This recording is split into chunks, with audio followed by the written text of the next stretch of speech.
औज़ुबिल्लाहि मिनश्शैतानिर्रजीम। बिस्मिल्लाहिर्रहमानिर्रहीम।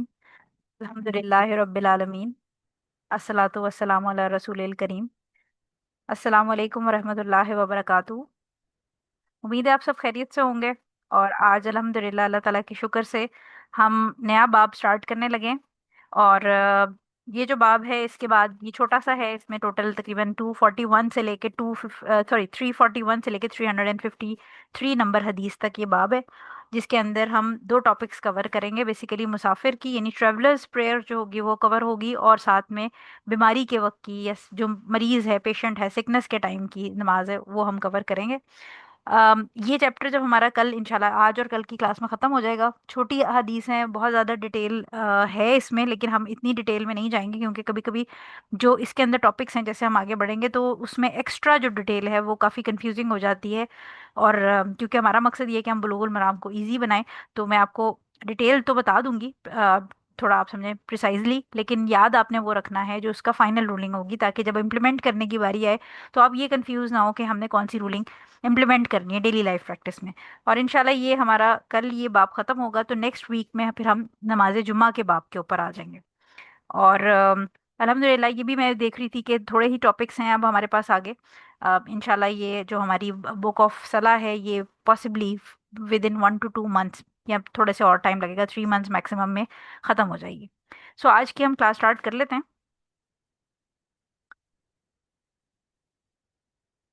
हदीस नंबर 341 देखिएगा अपने पीडीएफ्स के अंदर।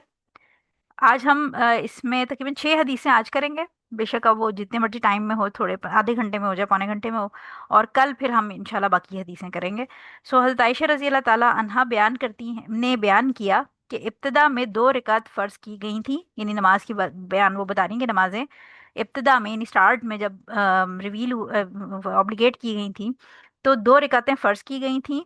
और फिर ब्रैकेट में है कि सफ़र और हज़र में, यानी सफ़र में भी, और हज़र कहते हैं आप रेजिडेंट जब होते हैं, यानी एज अ ट्रेवलर और एज अ रेजिडेंट दोनों केस में उन्होंने कहा कि 2 रकात फ़र्ज की गई थी। जितनी नमाज फ़र्ज की गई वो 2 रकातें थी। इसे सफ़र की नमाज को बाकी रखा गया, और हज़र यानी मुकीम के लिए नमाज मुकम्मल कर दी गई, यानी 4 रकातें कर दी गई।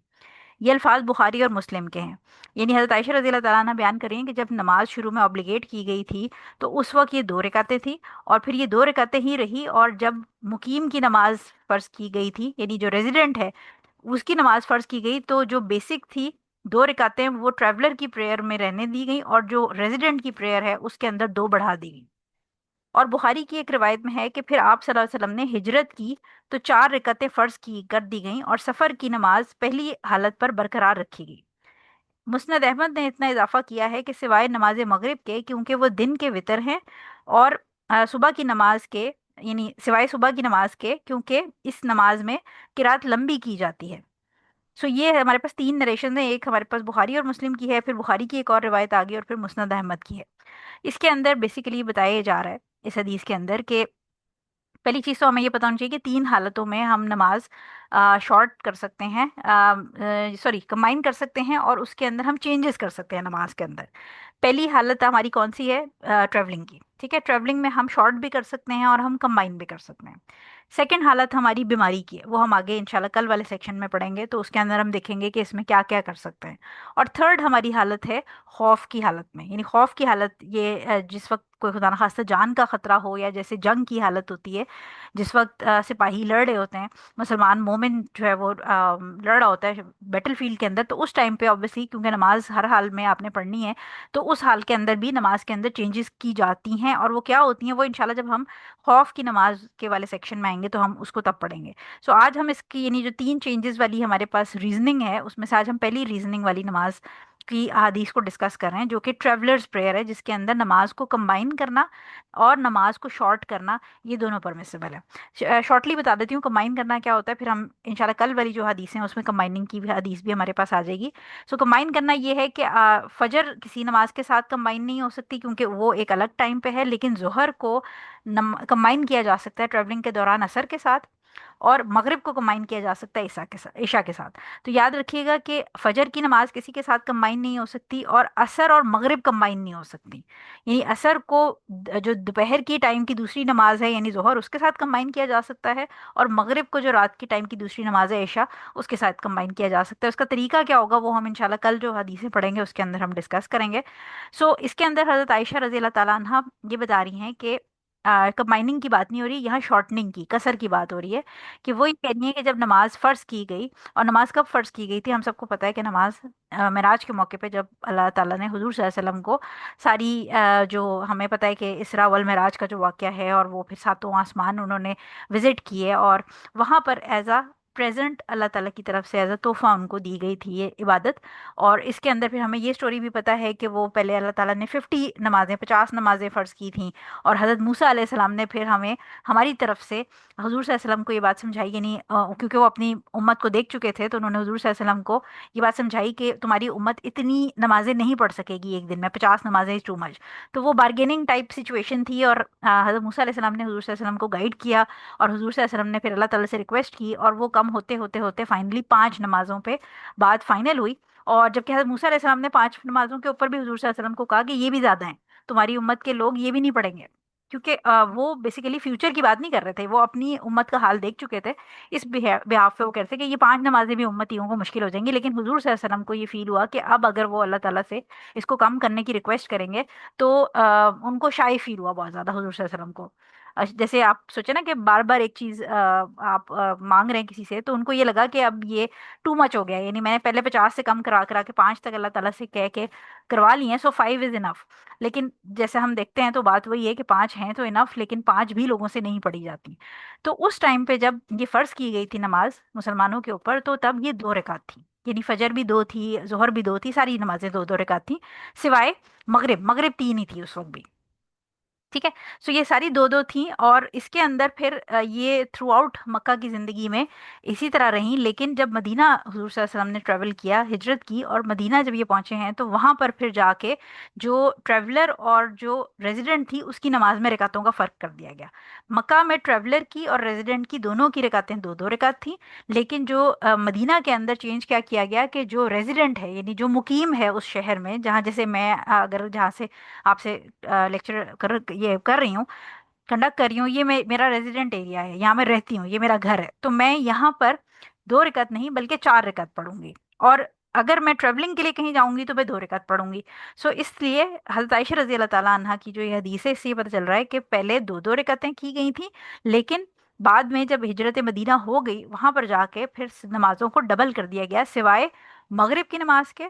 क्योंकि मगरिब की नमाज उन्होंने कहा कि जो मुस्लिम अहमद की हदीस है उसके अंदर कहा जा रहा है कि वितर है डे टाइम का, यानी दिन जब कंप्लीट हुआ, तो वहां पर एक दिन का वितर है, वितर मतलब ऑड नंबर में नमाज। और जब रात कंप्लीट होती है, तो हमने ये बात लास्ट उसमें जो हमारा नफली नमाज वाला चैप्टर था उसमें ये बात पढ़ी थी कि जो वितर है वो बिफोर फजर है, यानी जो लास्ट टाइम ऑफ वितर है वो बिफोर फजर है। जैसी ही फजर की नमाज होगी, अजान होगी और टाइम होगा, तो उस वक्त वितर का टाइम खत्म हो जाएगा। तो वितर जो इशा वाली वितर है वो रात की, यानी दिन जो आपकी रात खत्म हो रही है उसका वितर है, और जो मगरिब है वो आपकी दिन जब खत्म हुआ तो उसकी वितर है। सो लिहाजा उन्होंने ये कहा कि मगरिब को एज एज इट इज रहा, और इशा जो है वो भी 2 के बजाय 4 हो गई, जोहर भी 4 हो गई, असर भी 4 होगी। फजर के अंदर चेंज क्या आया कि फजर 2 ही रही, लेकिन फजर के अंदर किरात को लंबा कर दिया गया। अब अगर याद हो आपको, जो हमने ये हुजूर सल्लल्लाहु अलैहि वसल्लम की सिफात नमाज की जो पढ़ी थी, उसके अंदर फजर की नमाज के अंदर हमने तकरीबन पढ़ा था कि 60 से 100 आयात वो रिसाइट करते थे कुरान की। सो लिहाजा जो फजर थी उसके अंदर चेंज क्या किया उन्होंने, रूलिंग पे आ जाते हैं, कि फजर के अंदर किरात लंबी कर दी गई, लेकिन रकातें 2 रखी गई।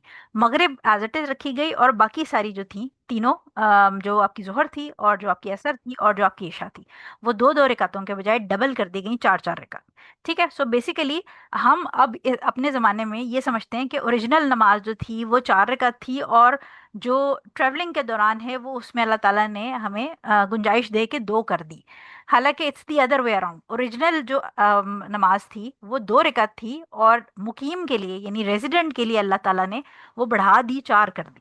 ठीक है। तो ये एक कॉन्सेप्ट हमें इसमें समझ आता है, क्लियर होता है कि हमारी जनरल परसेप्शन ये होती है कि ओरिजिनल 4 थी, और शायद सफ़र के अंदर आधी कर दी जाती है, लेकिन जब आप ये हदीसें पढ़ते हैं तो आपको समझ आती है कि ओरिजिनल दो ही थी और बाद में फिर चार को फर्ज कर दिया गया रेजिडेंट के लिए। ठीक हो गया। सो ये पहली रूलिंग मैंने आपको बता दी है कि जो नमाज दो रकातें थी सिवाय मगरिब के सब में। हिजरत के बाद ये भी वाला पॉइंट मैंने आपको बता दिया कि वो चार हो गई, फजर की रिसाइटेशन लंबी कर दी गई और मगरिब रिमेंड द सेम। और तीसरा जो पॉइंट है इसमें वो ये कि ट्रैवलर की नमाज छोटी नहीं की गई बल्कि रेजिडेंट की नमाज को लंबा लंबा किया गया था। ठीक है। सो ये आसान सी हदीस है, इसमें और कोई एक्स्ट्रा पॉइंट नहीं है। नेक्स्ट हदीस पे चलते हैं। 342 नंबर हदीस। 342 हमारे पास है। हज़रत आयशा रजी अल्लाह ताला अन्हा बयान करती हैं कि नबी करीम सल्लल्लाहु अलैहि वसल्लम सफ़र में कसर और इत्माम दोनों पर अमल फरमाते थे। इत्माम का मतलब कि कंप्लीट, दोनों पर अमल फरमाते थे। इंग्लिश में भी अगर आप सामने पढ़ लें तो आपको सामने नजर आ जाएगा कि while on a journey the prophet used to shorten the prayer sometimes and offer it completely sometimes. नीज यानी और एक्स्ट्रा वो बात बता रही है कि रोजा रखते भी थे और अफ्तार भी कर लेते थे। यानी सिमिलरली ही use to observe fast some time and break it some time, कि कभी आप ट्रैवलिंग में रोजा रख भी लेते थे और कभी आप अफ्तार भी कर लेते थे। ये दारकुतनी की नरेशन है और इसके रावी सिका हैं, यानी ट्रस्टेबल हैं, ट्रस्टवर्दी हैं, जिनकी मेमोरी वगैरह भी अच्छी थी। लेकिन हदीस मालूल है। मालूल का मतलब ये है कि इसमें हिडन डिफेक्ट है। एंड हज़रत आयशा रजी अल्लाह ताला अन्हा के ज़ाती फेल की सूरत में महफूज है। और हज़रत आयशा रजी अल्लाह ताला अन्हा ने फरमाया कि रोज़ा मुझ पर गिरा नहीं। बैहकी ने इसकी तखरीज की है। सो बेसिकली ये जो नरेशन है इसके ऊपर जो स्कॉलर्स का ओपिनियन है वो ये कि ये हज़रत आयशा रजी अल्लाह ताला अन्हा का फेल था और ये हुजूर सल्लल्लाहु अलैहि वसल्लम का फेल नहीं था। यानी बेसिकली ये उन, क्योंकि जो आप ये वाला सेक्शन देखें, it is not hard for me जो लिखा हुआ है, ये हज़रत आयशा रजी अल्लाह ताला अन्हा कह रही हैं। तो इसके ऊपर जो डिफरेंट स्कॉलर्स हैं उसमें इब्ने तैमिया रहीमुल्लाह जो हैं वो कहते हैं कि ये फैब्रिकेटेड हदीस है और ये बेसिकली यानी ये इसके अंदर कोई सच्चाई नहीं है। लेकिन जो हाफिज इब्ने हजर रहीमुल्लाह हैं वो कहते हैं कि ये आयशा रजी अल्लाह ताला अन्हा का एक्ट है, ये हजूर सल्लल्लाहु अलैहि वसल्लम का एक्ट नहीं है। यानी अगर हम ये दोनों स्कॉलर्स की बात को देखें तो बेसिकली हमें ये बात समझ आती है कि ये जो बात हो रही है कि वो कभी पढ़ते थे और कभी नहीं पढ़ते थे, मतलब ये कि कभी फुल पढ़ते थे कभी हाफ पढ़ते थे, ये हज़रत आयशा रजी अल्लाह ताला अन्हा एक्सप्लेन कर रही हैं। लेकिन ये एक्ट उनका था है कि वो कभी पढ़ती थी और कभी नहीं पढ़ती थी, और जो हुजूर सल्लल्लाहु अलैहि वसल्लम को रिलेट कर रही है बात वो सही बात नहीं है। ठीक है। तो इसमें हिडन डिफेक्ट है। वो क्या हिडन डिफेक्ट है उसकी बड़ी डिटेल है। लेकिन इसमें डिफरेंट जो ओपिनियंस हैं डिफरेंट स्कूल्स के वो मैं आपको बता देती हूँ कि ज़ाहिरिया एक स्कूल ऑफ थॉट है जो कि लिटरलिस्ट हैं। बेसिकली लिटरली से मुराद ये कि जो अल्फाज हैं उनको ज़ाहिरी exactly as it is words को लेते हैं। ये इसमें राइट लेफ्ट का कॉन्टेक्स्ट या इंटरप्रिटेशन नहीं लेते। ये प्राइमरली जो चीज़ जैसे लिखी गई है उसको एज इट इज़ लेंगे। सो ये कहते हैं कि जो नमाज है सफ़र के अंदर वो पूरी नमाज पढ़ना, यानी जो फुल कंप्लीट प्रेयर है वो पढ़ना अलाउड नहीं है। जो हनफिया हैं यानी अहनाफ, ये जो हनफी फिक को फॉलो करते हैं, वो ये कहते हैं कि फुल सलाह यानी पूरी जो आपकी, लेट्स अज्यूम कि अगर आप जोहर के वक्त सफ़र में हैं तो वो कहते हैं कि अगर आपने चार फ़र्ज पढ़ लिए तो वो वैलिड हैं। लेकिन इंसान गुनाहगार होगा और उसको छोटी करना, कसर करना फ़र्ज़ है, मैंडेटरी है, उसको हर हाल में छोटी करनी चाहिए। ठीक है। लेकिन जो इसमें मोस्ट ऑथेंटिक ओपिनियन है वो ये है कि कसर पढ़ना यानी ड्यूरिंग ट्रैवलिंग नमाज को छोटा करना, जैसे अभी आगे भी हदीसें आएंगी तो आपको आइडिया होगा, ये सुन्नत है, ये मैंडेटरी नहीं है। यानी अगर आप चार फर्ज भी पढ़ लेते हैं तो आपकी नमाज भी वैलिड है और आप गुनाहगार भी नहीं होंगे। और दो फर्ज पढ़ना यानी चार को छोटा करके दो पढ़ना, ये सुन्नत है, ये हाईली रिकमेंडेड है, सुन्नत है, लेकिन ये फर्ज नहीं है। ठीक है। सो इसलिए अगर आप कहीं ट्रैवलिंग के लिए जा रहे हैं और उसकी क्या वर्च्यूज क्या है, फजीलत क्या है छोटे करने के, वो हम आगे इंशाल्लाह पढ़ेंगे आगे की हदीसों में। लेकिन इस हदीस के अंदर इंपॉर्टेंट पॉइंट ये है, कुछ स्कॉलर्स इवन ये भी कहते हैं कि ये हुजूर सल्लल्लाहु अलैहि वसल्लम की प्रैक्टिस ऑन एंड ऑफ थी। यानी कभी कभी वो फुल पढ़ लिया करते थे लेकिन ज्यादातर वो कसर करते थे। ठीक हो गया। सो ये डिफरेंट ऑफ, जैसे मैं आपको बता रही हूँ ना कि ये जितनी भी हदीस हम पढ़ेंगे इनमें बहुत सारी चीज़ों पे डिफरेंस ऑफ ओपिनियन है। लेकिन जितना ज़्यादा, क्योंकि हम बिगनर्स के लेवल को इस पे केटर कर रहे हैं और इजी बनाने की कोशिश कर रहे हैं, तो इसलिए बहुत ज़्यादा डिफरेंसेस ऑफ ओपिनियन में इसमें आप अगर जाएंगे तो फिर वो मुश्किल हो जाएगी याद रखना। लिहाजा आपने फाइनल पॉइंट याद रखना है। यानी इसमें हम ये देख रहे हैं कि ज़ाहिरिया कह रहे हैं कि फुल परमिसिबल ही नहीं है, हनफी फिक कह रहे हैं कि फुल सलाह परमिसिबल है, लेकिन इंसान को गुनाह मिलेगा और उसको शॉर्ट करना फर्ज है। लेकिन इसके अंदर जो हमें बाकी फुकहा का और स्कॉलर्स का ओपिनियन मिलता है वो ये मिलता है कि कसर करना, छोटी करना सुन्नत है। ये रिकमेंडेड है लेकिन फर्ज नहीं है। अगर कोई पूरी नमाज भी पढ़ लेता है तो उसकी नमाज भी वैलिड है और उसको गुनाह नहीं मिलेगा। लेकिन अगर कोई कसर करके छोटी नमाज पढ़ता है, 4 फर्ज के बजाय 2 फर्ज पढ़ेगा, तो क्योंकि वो सुन्नत को फॉलो कर रहा है तो उसको एक्स्ट्रा रिवॉर्ड मिलेगा सुन्नत फॉलो करने का। ठीक है। तो ये पॉइंट आपने याद रखना है कि इसमें डिफरेंस ऑफ ओपिनियन है। इवन इस हदीस को लेके भी डिफरेंस ये है कि कुछ जैसे इब्ने तैमिया इसको फैब्रिकेटेड समझते हैं, इब्ने हजर जो है वो कहते हैं कि ये हज़रत आयशा रजी अल्लाह ताला अन्हा बात कर रही हैं, इसमें प्रॉफिट से रिलेट नहीं कर रहा ये। और कुछ इसमें स्कॉलर्स ऐसे हैं जो ये कहते हैं कि prophet peace be upon him, यानी हुजूर सल्लल्लाहु अलैहि वसल्लम कभी कभी रेयरली कभी फुल भी पढ़ लेते थे सफर में, और ज्यादातर वो कसर करते थे। ठीक हो गया। सो फाइनल आपने इससे वर्डिक्ट ये लेना है कि जो कसर की नमाज है, यानी जो आप छोटी करते हैं नमाज को, ये सुन्नत का अमल है और ये फर्ज नहीं है। अगर आप पूरी पढ़ना चाहें तो आप पढ़ सकते हैं, लेकिन बेहतरीन ये है कि आप सुन्नत को फॉलो करें और आप कसर पढ़ें। उसकी हम आगे हदीसें देखेंगे। ठीक है। सो आई होप कि ये आप लोगों को चीज़ क्लियर होगी है। इसके अंदर बस आपने मेन पॉइंट एंड में याद रखना है, और इस हदीस से मेन पॉइंट एंड का आपने ये याद रखना है कि कसर करना सुन्नत है। ठीक है। ये मेन पॉइंट याद रखना है।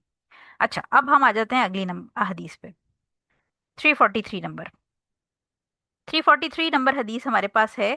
इब्ने उमर रजी अल्लाह ताला अन्हो कहते हैं कि रसूल सल्लल्लाहु अलैहि वसल्लम ने फरमाया, अल्लाह ताला को ये इसी तरह पसंद है। अब देखें, जो मैं आपको बात कर रही थी ना वर्च्यूज वाली, कि क्या है मतलब फायदा, कि अगर आप कसर, आपका दिल कर रहा है कि आप ज्यादा पढ़ें, लेकिन छोटी नमाज करना क्यों जरूरी है, कसर करना सुन्नत क्यों है।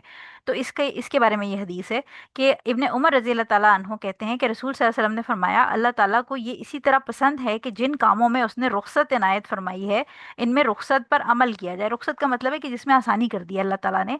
जैसे सफ़र के अंदर रोज़ा आप छोड़ सकते हैं, अगर आप सफ़र में वो इंशाल्लाह जब सफ़र वाली हम आगे और रोज़े की भी पढ़ेंगे, तो सफ़र के अंदर आपके परमिशन है कि आप अगर सफ़र में हैं तो आप रोज़ा छोड़ सकते हैं और बाद में उसकी जगह एक रोज़ा रख लें। सफ़र के अंदर अगर आपने रोज़ा रखा है और फिर अगर आपको दिक्कत हो रही है तो आप रोज़ा तोड़ सकते हैं, और उसकी यानी खोल सकते हैं, तोड़ नहीं सकते, खोल सकते हैं। रोज़ा अफ्तार कर सकते हैं पहले भी, जिस वक्त आपको दिक्कत हो रही है, और उसके बिहाफ पे भी आप एक रोज़ा ही रखेंगे, यानी वो आप उसको मेकअप करेंगे, जैसे हम पीरियड्स के दौरान औरतें जो छोड़ती हैं रोज़े, वो मेकअप करती हैं। ठीक है। सो अल्लाह ताला को ये पसंद है, ये अल्लाह ताला को ये इसी तरह पसंद है कि जिन कामों में उसने रुख्सत इनायत फरमाई, उसमें रुख्सत पर अमल किया जाए। जिस तरह उसे ये नापसंद है कि मासियत वाले कामों को, या मईसत, मासियत, आई थिंक मासियत प्रोनाउंसिएशन है इसकी, वाले कामों को किया जाए। यानी अल्लाह ताला को, जैसे हमें पता है कि हराम काम या जो ममनू है, जो फॉरबिडन काम है, उसको जब कोई करता है तो अल्लाह ताला ने मना किया है, तो उसको अल्लाह ताला को ये ना पसंद है कि कोई उसको कोई अल्लाह ताला को डिसोबे करे। तो ये जो अब्दुल्ला इब्न उमर रजी अल्लाह ताला अन्हु हैं, ये वो बता रहे हैं कि अल्लाह ताला को एग्जैक्टली उसी तरह ये पसंद है कि अगर आसानी दी गई है तो जो बंदा है वो आसानी अवेल करे। उतनी ही जोर से अल्लाह ताला को ये चीज़ पसंद है जितनी जोर से अल्लाह ताला को ये बुरा लगता है कि कोई जो बात उसने मना की है उसको कोई अल्लाह ताला को डिसोबे करे, यानी वो कोई ऐसी हरकत करे जिसको अल्लाह ताला ने मना किया है। ठीक है। इसे अहमद ने रिवायत किया है, इब्ने खुजैमा और इब्ने हिब्बान ने इसे सही करार दिया, और एक रिवायत में है कि जैसा अल्लाह ताला को पसंद है कि इसकी ताकीदी काम यानी फ़राइज़ को अदा किया जाए। यानी एक जो नरेशन है उसके अंदर ये कहा गया कि अल्लाह ताला को ये जो ईज़ है इसको अवेल करना ऐसे ही पसंद है जैसे अल्लाह ताला को, यानी कंपैरिजन जो दिया गया वो डिसोबीडियंस के साथ दिया। जैसे अल्लाह ताला को डिसोबीडियंस बुरी लगती है, उसी तरह उसको कंसेशन लेना अच्छा लगता है। और एक और नरेशन के अंदर डिसोबीडियंस वाली एग्जांपल या कंपैरिजन के बजाय ये बता दिया गया कि जिस तरह अल्लाह ताला को बाकी अहकामात में ओबीडियंस पसंद है, जो फ़राइज़ उसने बताए हैं वो पसंद है कि उसका बंदा नमाज पढ़े, रोज़ा रखे, ज़कात दे, इसी तरह अल्लाह ताला को ये भी पसंद है कि अगर उसने आसानी या रुख्सत दी है तो उसका बंदा उस रुख्सत या आसानी को अवेल करे। ठीक है। तो ये दो हमारे पास नरेशन है। पहली चीज तो इसमें रूलिंग हमें ये पता चलती है कि अल्लाह ताला को ये बात पसंद है कि उसका जो बंदा है, जो उसका गुलाम है, अब्द है, वो अल्लाह ताला ने जो ये बिल्कुल ऐसी है आसानी की है तो उसको वेल करे। ये बिल्कुल ऐसे है जैसे आप अपनी मेड को या किसी जो भी आपका सर्वेंट है उसको अगर आप ईद के कपड़े बनवा के देते हैं, या आप उसको कहते हैं कि चलो कोई नहीं, इस बेचारे ने भी रोजा रखा हुआ है तो आज थोड़ा कम काम करे ये, तो आपको खुशी होगी कि वो आपने जो उसको ईद पे कपड़े दिए हैं वो उसको खुशी से एक्सेप्ट करे, उसको पहने और वो खुश फील करे, और वो थैंकफुल फील करे। थैंकफुल इन अ सेंस कि वो इस बात को एक्नॉलेज करे कि मेरे मालिक ने, यानी हम ये सर्वेंट के लेवल पे बात करेंगे, वो एक्नॉलेज करे कि मेरे मालिक ने मेरे लिए ईद के कपड़े लिए हैं या मेरे लिए आसानी की है। सो सिमिलरली ये तो एक नॉर्मल इंसान टू इंसान का कॉन्टेक्ट है, लेकिन जब अल्लाह ताला जो रब है हमारा, उसने जब हमारे लिए आसानी की है तो वो खुश होता है अगर हम उस आसानी को अवेल करें। तो पहली चीज, पहला पॉइंट तो इसमें ये हो गया। सेकंड पॉइंट ये है कि अगर ये हम फास्टिंग में भी इंशाल्लाह जब रोजे वाली बुक ऑफ सियाम आएंगे फास्टिंग वाली पे, तो उस पे भी इंशाल्लाह हम इसको डिस्कस करेंगे। लेकिन ये कि रोजा अगर किसी ने रखा है, पहली बात तो ये कि अगर आप ट्रेवल कर रहे हैं और आपको डाउट है कि जो ट्रेवलिंग है वो बहुत आसान होगी, यानी जैसे फॉर एग्जांपल किसी ने आधे घंटे की फ्लाइट लेनी है, जैसे लाहौर और इस्लामाबाद की जो फ्लाइट है वो half an hour 40 minutes maximum लगती है, तो उसके अंदर आपको पता है कि आपने जहाज में बैठ के चले जाना है, कोई दिक्कत नहीं है, तो उसमें अगर कोई रोजा रखना चाहे तो वो रख सकता है। लेकिन अल्लाह ताला ने ये आसानी दी है कि आप ट्रैवलिंग के अंदर, क्योंकि ऑब्वियसली लंबे सफर भी होते हैं, और ट्रैवलिंग से मुराद ये होती है बेसिकली कि आप अपने घर से जब निकल रहे होते हैं तो उसमें एक डेफिनेटली अनकंफर्टेबल पोजीशन तो होती है, क्योंकि आप बैग बांधते हैं, आप अपना सामान बांधते हैं, आप अपने फैमिली को छोड़ के पीछे जा रहे होते हैं, या इवन फैमिली साथ भी जा रही है, तो आप अपनी एक कंफर्ट जोन से निकल के एक डिफरेंट एरिया में जा रहे हैं जहाँ पर आप होटल में रहेंगे या किसी और के घर में रहेंगे। सो लिहाजा ट्रेवलिंग को एक दिक्कत या मुश्किल के साथ मैच किया जाता है। सो इसमें अल्लाह ताला ने आसानी दी है कि अगर आपको एहसास है कि आपके लिए दुश्वारी होगी तो आप रोज़ा छोड़ सकते हैं। और अगर आपने फिर भी रोज़ा रख लिया और आप ये गुमान करते थे कि मेरा रोज़ा आसानी से गुजर जाएगा, मेरी तो फ्लाइट ही छोटी सी है, लेकिन फ्लाइट के दौरान खुदा ना खास्ता आपकी तबीयत खराब हो जाए, तो आप रोज़ा खोल सकते हैं। ठीक है, तो ये अल्लाह ताला की तरफ से रुख्सत है, ये अल्लाह ताला की तरफ से जो कंसेशन है। और एक्चुअली ऐसी सिचुएशन में बजाय इसके कि कोई शख्स जिसकी तबीयत खराब हो रही है और वो ट्रैवलर है, उसको कहा जा रहा है कि आप रोज़ा खोल लें, वो रोज़ा नहीं खोल रहा ये सोच के कि मैं सब्र करूंगा और मैं अपना रोज़ा पूरा करूंगा ताकि अल्लाह ताला मुझे रिवॉर्ड दे। तो इस हदीस से हमें ये पता चलता है कि अगर वो अपना रोज़ा खोल लेगा तो उसको इस चीज़ का ज़्यादा सवाब मिलेगा, क्योंकि वो एक मुश्किल में, एक दिक्कत में है, और इस दिक्कत के अंदर अल्लाह ताला ने उसके लिए आसानी अलाउ की हुई है, और इस आसानी को वो अवेल नहीं कर रहा बल्कि अपने लिए मुश्किल कर रहा है। अगर वो इस आसानी को अवेल कर लेगा तो डेफिनेटली उसको रिवॉर्ड ज़्यादा मिलेगा। ये बिल्कुल ऐसे है जैसे कोई शख्स अगर मर रहा हो और उसके पास खाने के लिए कुछ नहीं है, भूख से वो मर रहा है, और कुछ भी ऐसे है जैसे कहीं पर वो जंगल में गुम हो गया है, जंगल में भी नहीं बल्कि सहरा में गुम हो गया है जहाँ पर पत्ते शत्ते भी कुछ नहीं है, और कहीं पर उसको मुर्दार पड़ा नजर आ जाता है, लेकिन खाने के लिए उसको कुछ नहीं है, और अनकरीब ये है कि वो मर जाएगा अगर उसको कुछ खाने को नहीं मिला। तो ऐसी हालत में उसको मुर्दार खाने की अल्लाह ताला ने इजाजत दी हुई है, बशर्ते ये कि मुर्दार वो इतना खाए जितना जिंदा रहने के लिए जरूरी है, या कोई भी हराम चीज अगर उसको मिल जाती है वो सिर्फ उतना खाएगा जितनी उसके जिंदा रहने के लिए जरूरी है, और प्लस ये कि उसको खाने की रगबत नहीं होनी चाहिए। लिहाजा ऐसा शख्स अगर नहीं खाता, उसको मुर्दार या कोई हराम चीज मिल रही है और वो मरने के करीब है और कोई और चीज नहीं मिल रही है और उसको रगबत भी नहीं है, लेकिन वो नहीं खाता और वो मर जाता है, तो बेसिकली ये खुदकुशी हो जाएगी। उसकी रीजन ये है कि अल्लाह ताला ने उसको एक आसानी दी थी और उसने अल्लाह ताला की दी हुई आसानी को अवेल नहीं किया। सो लिहाजा इस किस्म की सिचुएशंस के अंदर जो अल्लाह ताला ने आसानी दी है उसको अवेल करना मोर रिवॉर्डिंग है। ठीक है। अच्छा, उसके बाद नंबर थर्ड आपके पास जो इसमें पॉइंट आ जाता है वो ये है कि आप पूरी नमाज भी पढ़ सकते हैं, जो हमने पहले भी बात की, ट्रैवलिंग के अंदर पूरी नमाज भी पढ़ सकते हैं, लेकिन क्योंकि सुन्नत ये है कि आप उसको शॉर्ट करें, तो नबी करीम सल्लल्लाहु अलैहि वसल्लम की जब हम देखें, एक तो ये है ना कि आप फर्ज नमाज अदा कर रहे हैं, उसका रिवॉर्ड तो है ही है, वो चाहे आप 4 फर्ज अदा कर रहे हैं या आप 2 फर्ज अदा कर रहे हैं, आपकी जब फर्ज नमाज अदा हो रही है तो उसका रिवॉर्ड तो है ही है। लेकिन साथ में जब आप सुन्नत को फॉलो करते हैं कि हुजूर सल्लल्लाहु अलैहि वसल्लम जो है वो ज़्यादा प्रेफर करते थे शॉर्ट करना, तो इस नियत के साथ जब आप उसको 4 के बजाय 2 फर्ज पढ़ेंगे तो फर्ज नमाज के साथ साथ आपको सुन्नत फॉलो करने का रिवॉर्ड एक्स्ट्रा मिलेगा।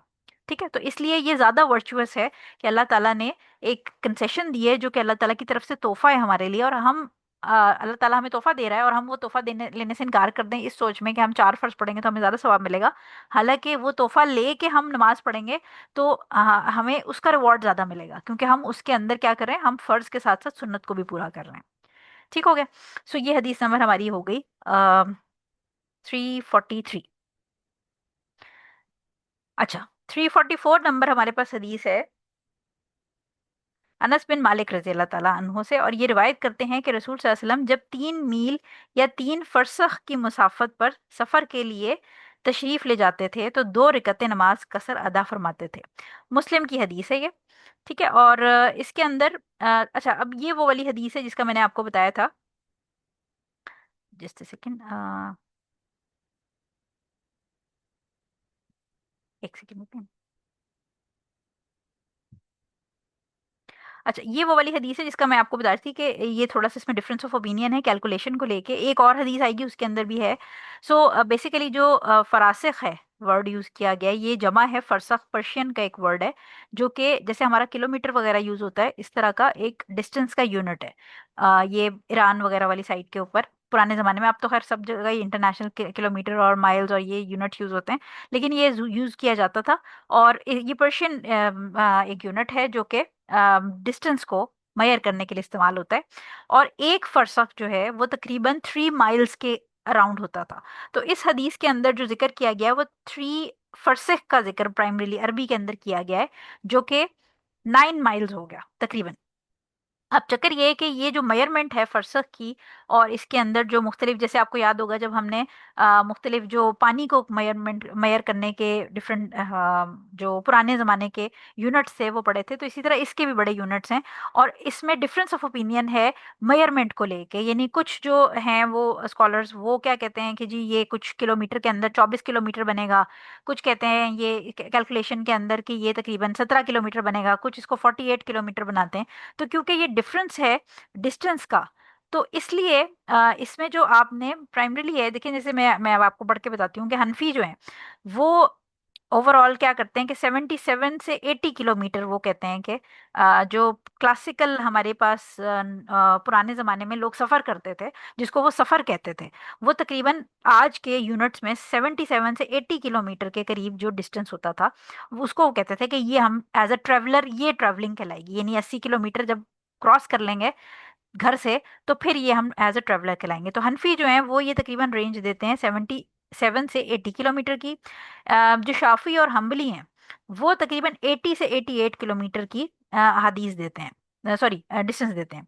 मालिकी जो है वो कहते हैं कि कोई फिक्स डिस्टेंस नहीं है, और ये हर जगह का अपना कस्टम या उर्फ है, यानी उस जगह के लोग किस चीज को ट्रैवलिंग कहते हैं, यानी किस डिस्टेंस को ट्रैवलिंग कहते हैं, ये हर जगह, यानी हो सकता है कि लाहौर के अंदर लोग 80 किलोमीटर वाले को, जो 80 किलोमीटर दूर जा रहा हो शहर से, उसको मुसाफिर कहते हो, लेकिन हो सकता है कि किसी गांव के अंदर 15 किलोमीटर के से बाहर निकले तो उस शख्स को मुसाफिर कह देते हो।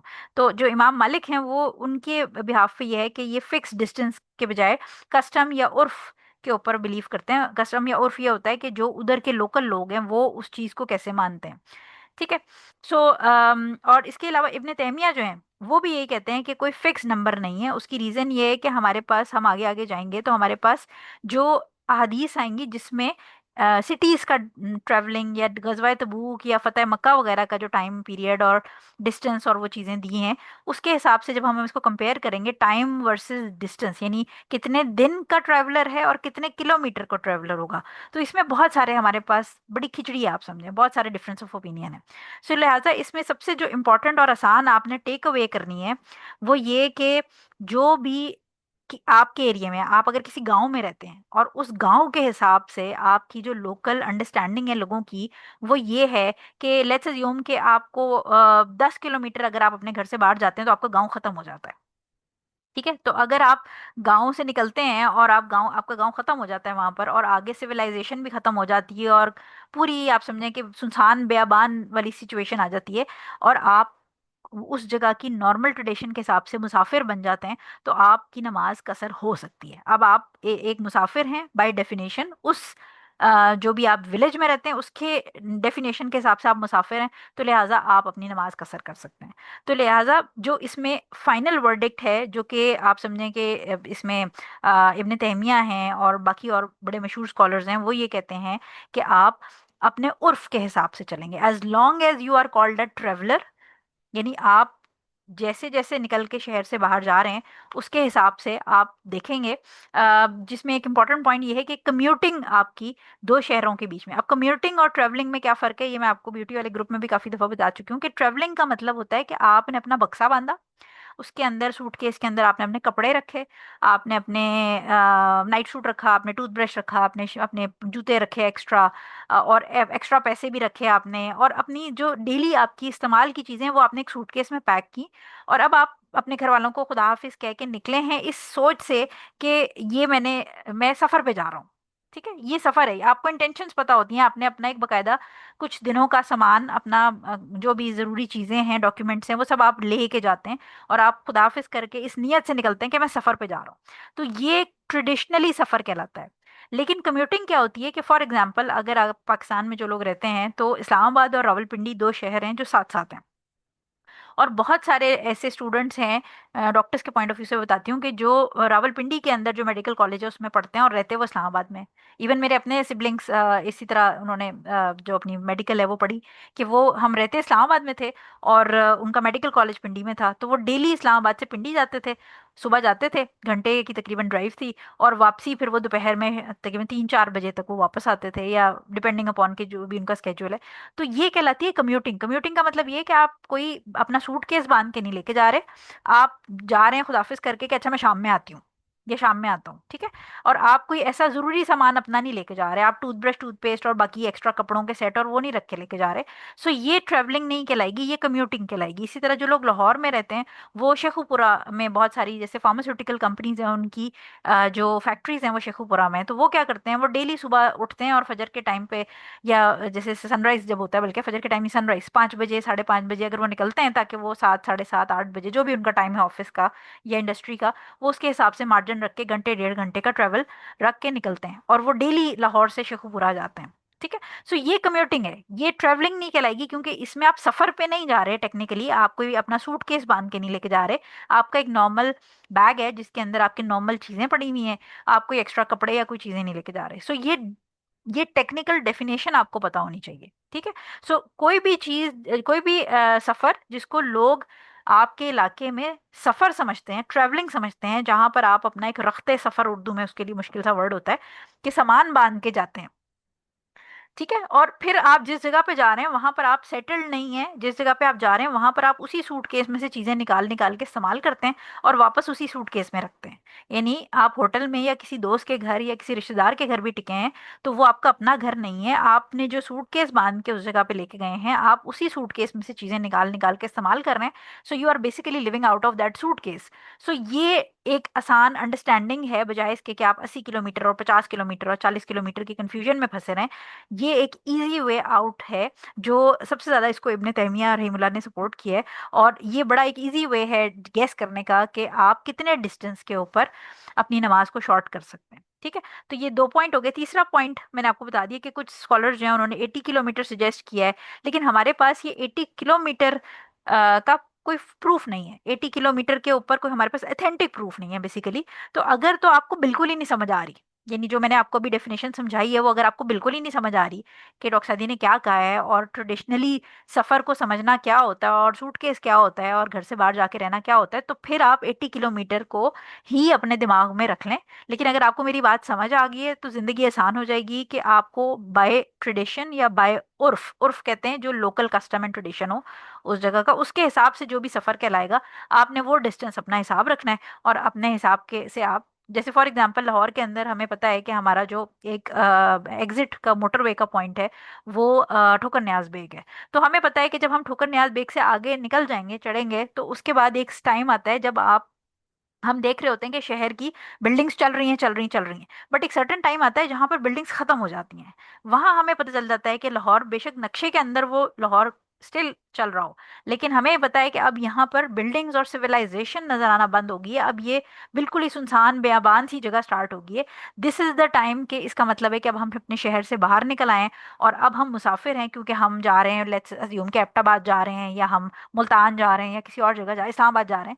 तो ये चीज़ है कि अगर आप फॉर एग्जाम्पल, अगर आप इवन किसी शॉर्ट डिस्टेंस पे भी जा रहे हैं, लेकिन आपको पता है कि मैं 2-3 दिन वहां रुक रहा हूँ, या मैं किसी काम से जा रहा हूँ और मैं अपना सूटकेस बांध के जा रहा हूँ, तो ये जो सिविलाइजेशन जब आपकी खत्म हुई और सुनसान बेआबान जब आपका टाइम शुरू हो गया, वहां से आप अपनी नमाज शॉर्ट करना शुरू कर सकते हैं, ठीक है। सो ये आपकी बेसिकली नॉर्मल अंडरस्टैंडिंग है अपनी, बजाय इसके कि इसके अंदर किलोमीटर्स या डेज का हो, क्योंकि हमारे पास कोई एग्जैक्ट हदीस इसको बिल्कुल क्लियरिफाई नहीं करती कि इतना डिस्टेंस होगा तो आप कसर करेंगे, और इतने दिन की ट्रेवल होगी तो आप कसर करेंगे। ना हमारे पास कोई एग्जैक्ट दिनों के ऊपर हदीस है।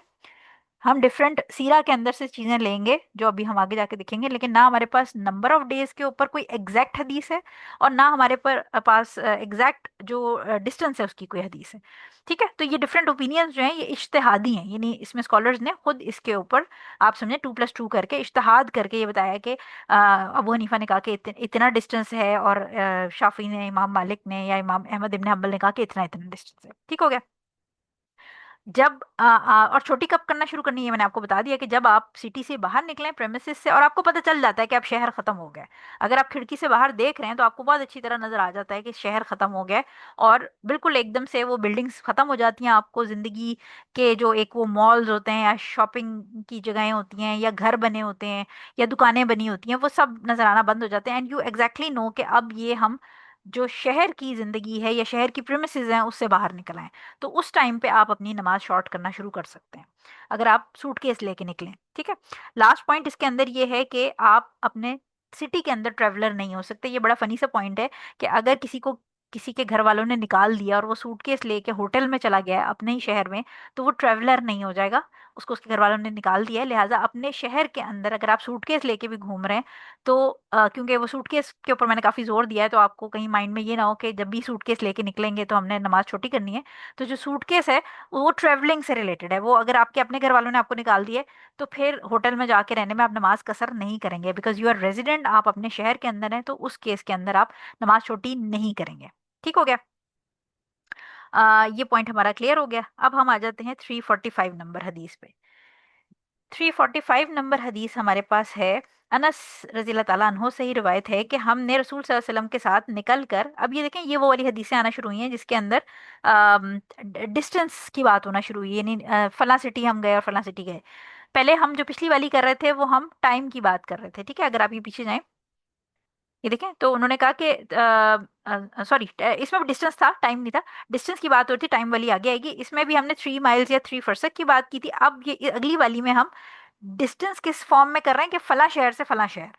तो ये कह रहे हैं कि हमने रसूल सल्लल्लाहु अलैहि वसल्लम के साथ निकलकर मदीना से मक्का तक का सफर किया। आप सल्लल्लाहु अलैहि वसल्लम मदीना वापसी तक दो दो रिकात ही अदा फरमाते रहे। बुखारी और मुस्लिम की हदीस है ये, और मतन जो हमने अल्फाज पढ़े हैं ये बुखारी के हैं। ठीक है। सो पहली चीज तो इससे हमें ये पता चलती है कि जो ट्रैवलिंग रूल्स हैं हमारे, वो जो मैंने आपको पहले बताया कि जब हम शहर की सरहद से बाहर निकल जाते हैं, जब हम सिविलाइजेशन से बाहर निकल जाते हैं, तो फिर आपके ट्रैवलिंग रूल्स कंबाइनिंग और शॉर्टनिंग प्रेयर के स्टार्ट होंगे। जब तक आप शहर की हदूद में हैं, तब तक आप ना कंबाइन कर सकते हैं ना शॉर्ट कर सकते हैं, अनटिल अनलेस के कंबाइनिंग के अंदर फिर वो आगे हम पढ़ेंगे कि कौन कौन सी सिचुएशंस में आप शहर के अंदर रहते हुए भी कंबाइन कर सकते हैं।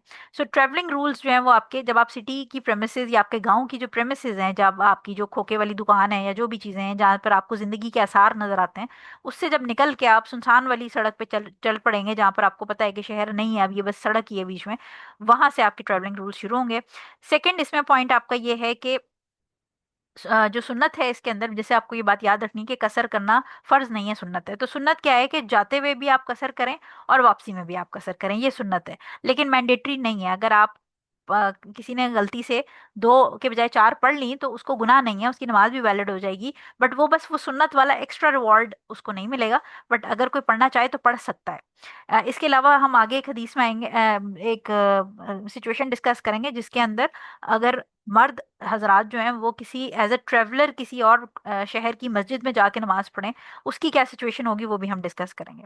थर्ड पॉइंट इसके अंदर ये है कि आप जो अपनी नमाज है उसको कंबाइन कर सकते हैं जब आप अपने शहर में वापस पहुंचे। अच्छा, शॉर्टनिंग की बात नहीं हो रही। अगर आप अपने शहर में, फॉर एग्जांपल, अगर आप इस्लामाबाद से चले और आपने जब लाहौर पहुंचे तो बीच में जब आप रास्ते में थे तो मगरिब के टाइम का वक्त हो गया। अब मगरिब के टाइम का वक्त हो गया तो आपको, हमने ये बात की थी कि आप दो नमाजों को, मगरिब को ईशा के साथ कंबाइन कर सकते हैं। तो आप ऐसे कर सकते हैं कि अगर आप बस में हैं और बस नहीं रुक रही, ठीक है, तो आप लाहौर के करीब पहुंचे या जो भी आपका डिस्टेंस था, आपको वहां पता चला कि मगरिब की अजान हो गई है, लेकिन ना तो बस रुक रही है और सिचुएशन भी ऐसी है कि आप नमाज नहीं पढ़ सकते, बस ही नहीं रुक रही, तो वजू कैसे करेंगे और उतर के नमाज कैसे पढ़ेंगे। सो आप क्या कर सकते हैं कि आप उस अपनी मगरिब की नमाज को आगे पुश कर दें, यानी फॉरवर्ड करके ईशा के साथ मिला सकते हैं। अब ईशा के साथ मिलाने से पहले क्या होगा कि आप उस ईशा का टाइम जब हुआ स्टार्ट तो आप लाहौर पहुंच गए, यानी अपने आप मेन सिटी, रेजिडेंट सिटी पहुंच गए। लाहौर पहुंचकर आप अपनी मगरिब और ईशा कंबाइन कर सकते हैं, लेकिन अब आप नमाज शॉर्ट नहीं कर सकते क्योंकि अब आप अपने जो मदर सिटी है या आपका नेटिव सिटी है या रेजिडेंट जहाँ पर हैं आप, वहां पहुंच गए हैं। सो लिहाजा ये बात याद रखनी है कि अगर आप फॉरवर्ड कर रहे हैं अपनी नमाज को, यानी जोहर के टाइम पे अगर आप सफर की हालत में और आप कह रहे हैं कि असर तक मैं घर पहुंच जाऊंगा तो मैं दोनों नमाजें कंबाइन कर लूंगा, तो फिर आप अपने घर पहुंचकर जोहर और असर को, यानी पहले जोहर पढ़ेंगे तो आप जोहर के भी 4 फर्ज पढ़ेंगे और असर के भी 4 फर्ज पढ़ेंगे। आप नमाज को छोटा नहीं कर सकते क्योंकि आप वापस अपने ओरिजिनल शहर में पहुंच गए। ठीक हो गया। तो कंबाइन कर सकते हैं आप वापस आके अपने शहर में, लेकिन जब आप अपने शहर में पहुंच जाएंगे तो फिर आप छोटी नहीं करेंगे, उसको शॉर्ट नहीं करेंगे। सो आई होप कि कंफ्यूजन अगर हो रही होगी तो फिर भी आप मुझसे पूछ लीजिएगा, लेकिन आई एम ट्राइंग कि मैं आपको एक्सप्लेन कर दूं। बट जनरली इसके अंदर जो फाइनल रूलिंग्स होंगी ना, वो हम जब कल अपनी क्लास वाइंड अप करेंगे तो एक दफ़ा फिर रिवाइज करेंगे, ताकि ये सारी चीज़ें जो छोटी छोटी एक्स्ट्रा डिटेल हैं, ऑल्दो कि मैं बहुत उसको कट शॉर्ट कर रही हूँ ताकि कन्फ्यूजन ना हो, लेकिन कुछ चीज़ें हैं जो मैं आपको फिर भी बता रही हूँ।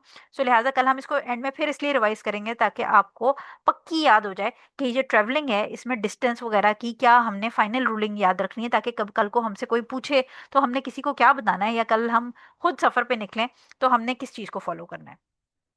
ठीक है। सो इसलिए ये बात याद रखनी है कि शहर में पहुंचकर आप कंबाइन कर सकते हैं, लेकिन शहर के अंदर जो आपका रेजिडेंट शहर है वहां पर आप छोटी नहीं कर सकते नमाज को। ये हमारी आज की लास्ट हदीस है, फिर हम बाकी कल करेंगे क्योंकि 353 तक हमारे पास इसमें है, तो सारी आज करने में फिर बहुत ज़्यादा खिचड़ी पक जाती है, इसलिए मैंने इसको हाफ हाफ में डिवाइड किया है। 346 नंबर हमारे पास हदीस है। हजरत इब्न अब्बास रजी अल्लाह ताला अन्हो रिवायत करते हैं कि नबी करीम सल्लल्लाहु अलैहि वसल्लम ने 19 रोज क्याम फरमाया। अब पिछली वाली जो हदीसें थी वो डिस्टेंस की थी, अब हम आ गए डेज के ऊपर। ठीक है, तो डिस्टेंस में आपको फाइनल रूलिंग क्या समझ आई? As long as you are a traveller, distance doesn't matter. आप बाय डेफिनेशन ट्रेवलर हैं, आप अपने शहर की प्रेमिसेस से बाहर निकल गए हैं, बस ये आपको याद रखना है। ठीक है। अब हम आ गए डेज के ऊपर कि अगर आप अब गए हैं सफर पे तो कितने दिन आप ट्रेवलर वाली नमाज पढ़ सकते हैं, कसर। तो इसमें क्या है कि पहली जो हम नरेशन पढ़ रहे हैं वो ये कि नबी करीम सल्लल्लाहु अलैहि वसल्लम ने 19 रोज क्याम फरमाया। आप सल्लल्लाहु अलैहि वसल्लम कसर ही फरमाते रहे, और एक रिवायत में है कि मक्का में 19 रोज क्याम फरमाया। बुखारी की ये हदीस है। यानी पहली जो नरेशन है उसके अंदर हमारे पास एविडेंस है कि हुजूर सल्लल्लाहु अलैहि वसल्लम ने 19 डेज एज अ ट्रेवलर क्याम फरमाया, और 19 डेज, और ये बुखारी की हदीस है कि 19 दिन आप कसर पढ़ते रहे। अबू दाऊद की रिवायत में 17 रोज है, और एक दूसरी रिवायत में 15 रोज है। ठीक है, और इसमें से सबसे ज्यादा जो ऑथेंटिक समझी जाती है हदीस वो ये 19 रोज वाली समझी जाती है। और अबू दाऊद में ही इमरान बिन हुसैन रजी अल्लाह ताला अन्हो से रिवायत है कि आप सल्लल्लाहु अलैहि वसल्लम की मुद्दत क़याम 18 दिन थी। और इसी में हज़रत जाबिर रजी अल्लाह ताला अन्हु का कॉल है कि आप सल्लल्लाहु अलैहि वसल्लम ने तबूक में 20 दिन क़याम फरमाया और नमाज कसर अदा करते रहे। इस रिवायत के रावी सिका हैं, मगर इसके मौसूल होने में इख्तलाफ है। अच्छा, अब इम्पॉर्टेंट चीज़ ये है कि आपको डिफरेंट डिफरेंट इसके अंदर पॉइंट्स मिल रहे हैं कि कितने दिनों की ट्रेवलिंग, यानी हुजूर सल्लल्लाहु अलैहि वसल्लम ने कुछ जगहों पर 15 दिन क्याम किया, कहीं पर उन्होंने 10 दिन क्याम किया, कहीं पर 4 दिन क्याम किया। थ्रू आउट उनकी सीरा के अंदर आप देखेंगे मुख्तलिफ एक्सपीडिशंस थे जहाँ जहाँ पर वो जा रहे थे। तबूक के मौके पे जो ये आपकी जो फतेह मक्का थी उसके मौके पे, फिर इसके अलावा और भी कहीं पर आप डेलीगेशंस वगैरह कहीं किसी को मिलने जाते थे, कहीं राइट लेफ्ट किसी और जगह पे जा रहे होते थे, तो वहां पर क्या रूलिंग लगती थी, डिफरेंट डिफरेंट हमें ओपिनियंस मिलते हैं। अगेन इसके अंदर डिफरेंस क्या है? डेज का। यानी एक तरफ हमें डिस्टेंस का डिफरेंस मिल रहा था और एक तरफ हमें डेज का डिफरेंस मिला है। तो अब डेज के अंदर जो डिफरेंस ऑफ ओपिनियन है वो किस तरह आए हैं हमारे पास?